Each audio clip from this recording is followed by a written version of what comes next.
काल त्र्यंबकेश्वरमध्ये सकाळी साधारणतः 9 वाजता एका व्यक्तीची, ज्यांचं नाव आहे प्रभाकर सदाशिव घोटे, वय 52, यांच्या मृत्यूबद्दल पोलीस स्टेशनला माहिती मिळाली। त्यानुसार त्र्यंबकेश्वर पोलीस स्टेशन येथे अकस्मात मृत्यूची नोंद करण्यात आली।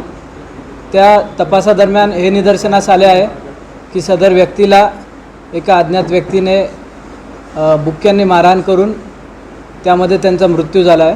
त्यानुसार यावेळी आता आम्ही खुनाचा गुन्हा दाखल करून पुढील तपास करत आहोत। आरोपी निष्पन्न करून त्यांना लवकरात लवकर आम्ही अटक करणार आहोत।